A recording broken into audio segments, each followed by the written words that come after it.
बिस्मिल्लाहिर्रहमानिर्रहीम। अस्सलाम वालेकुम स्टूडेंट्स। आज की इस वीडियो में हम डिस्कस करने जा रहे हैं 11th class physics. Chapter number है हमारा 3। टॉपिक जो मेन चल रहा है वो प्रोजेक्टाइल मोशन का है। उसी का एक सब टॉपिक जिसे हम कहते हैं हाइट ऑफ प्रोजेक्टाइल, वो डिस्कस करेंगे। हाइट ऑफ प्रोजेक्टाइल क्या होता है? आपने प्रोजेक्टाइल मोशन को तो डिटेल से पढ़ लिया। एक फुटबॉल उसको हमने किक किया, ये एग्जांपल आती है इसकी प्रोजेक्टाइल मोशन की। यहाँ से ऐसे इस पाथ को फॉलो करता हुआ यहाँ से यहाँ गिरता है। ये जो मोशन है इसकी, ये 2 डायमेंशनल है, आगे भी बढ़ता है, ऊपर भी जाता है, तो ये प्रोजेक्टाइल मोशन है। हमने यहाँ पर एक ऐसा मैथमेटिकल रिलेशन ड्राइव करना है जिसकी हेल्प से हम मैक्सिमम हाइट फाइंड कर पाएंगे कि एक प्रोजेक्टाइल मैक्सिमम कितनी हाइट तक जाएगा।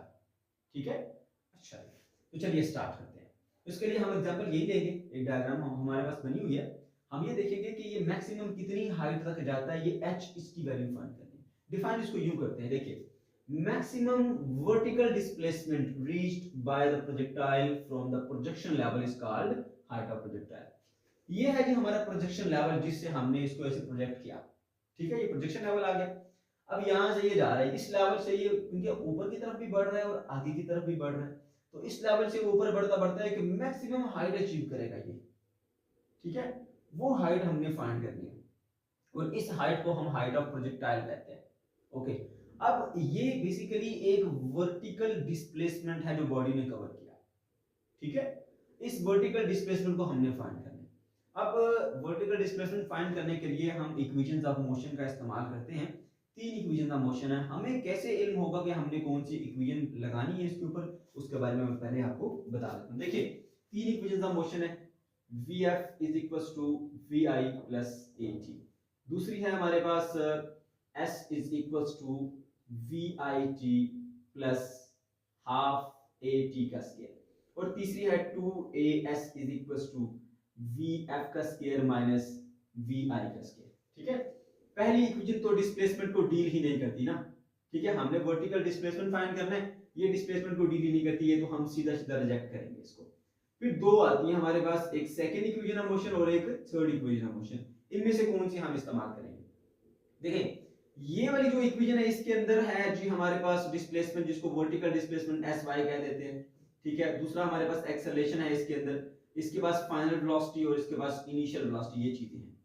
और दूसरी तरफ अगर हम इसकी बात करें तो इसके अंदर डिस्प्लेसमेंट भी है, वेलोसिटी इनिशियल भी है, एक्सेलरेशन भी, लेकिन साथ में टाइम भी है। अब टाइम यहाँ पर क्या आपको पता नहीं चलता, टाइम इसमें नहीं पता हमें।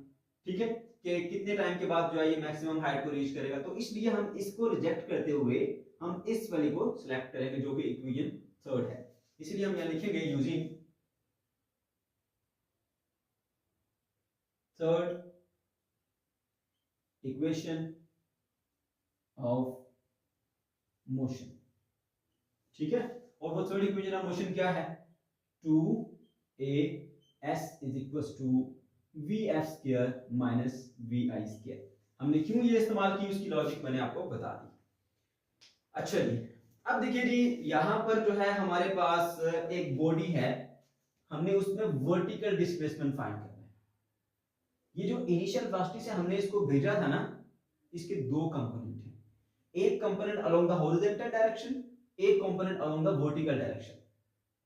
लेकिन वर्टिकल मोशन के लिए रिस्पांसिबल कौन है? सिर्फ और सिर्फ वेलोसिटी का वर्टिकल कंपोनेंट। ये देखिए, ये वेलोसिटी है, एक इसका ऊपर ले जाने वाला कंपोनेंट, एक इसको आगे ले जाने वाला कंपोनेंट। तो वर्टिकल डिस्प्लेसमेंट के लिए ये तो रिस्पांसिबल नहीं होगा ना, ये रिस्पांसिबल होगा। ठीक है, तो हमारे पास इनिशियल वेलोसिटी अब क्या होगी? Vi sin of theta. ये बात याद रखनी है। ठीक है, सिर्फ v नहीं, Vi तो दोनों डायरेक्शन में लग रही है, अलोंग द हॉरिजॉन्टल भी और अलोंग द वर्टिकल भी। ठीक है, ओके, तो हमारी इनिशियल वेलोसिटी इस केस के अंदर क्या होगी? वर्टिकल डायरेक्शन में Vi sin थीटा।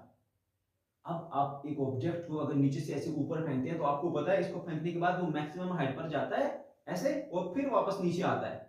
तो मैक्सिमम हाइट पर जाके उसकी वेलोसिटी जीरो हो जाती है। ठीक है, तो हमें क्या क्या इंफॉर्मेशन मिली कि इसके अंदर एक बात हमें ये पता चल गई कि हमारे पास जो इनिशियल वेलोसिटी है Vi, वो कितनी है जी? Vi sin of theta.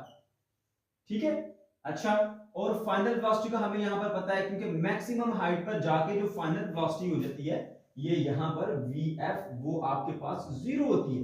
Vertical velocity maximum height के ऊपर क्या होती है जी? हमारे पास 0। अच्छा, अब जो एक्सेलरेशन है, ठीक है, तो एक्सेलरेशन वर्टिकल फॉर्म में जो हमारे पास होता है, हमने पहले भी प्रोजेक्टाइल के आरडीए केस में पढ़ा था कि हॉरिजॉन्टल वे में इसमें कोई एक्सेलरेशन नहीं होता और वर्टिकल वे में एक्सेलरेशन जो है वो g के बराबर होता है, ग्रेविटेशनल एक्सेलरेशन g। लेकिन क्योंकि बॉडी ऊपर की तरफ जा रही है, अपवर्ड मोशन है, तो हम इसके साथ नेगेटिव साइन लगाएंगे। ये आ गया हमारे पास, ठीक हो गया। अच्छा, इसके अलावा हमारे पास जो वर्टिकल हाइट है वो तो हमने फाइंड करनी है, वो h है, ठीक है, ये h वर्टिकल हाइट हमने फाइंड करनी है। तो चलिए वैल्यूज पुट करते हैं। यहां पर आ जाएगा ये 2, a की जगह पुट करेंगे -g, और s क्या है वर्टिकल हाइट उसकी, तो उसको हम h कह देते हैं।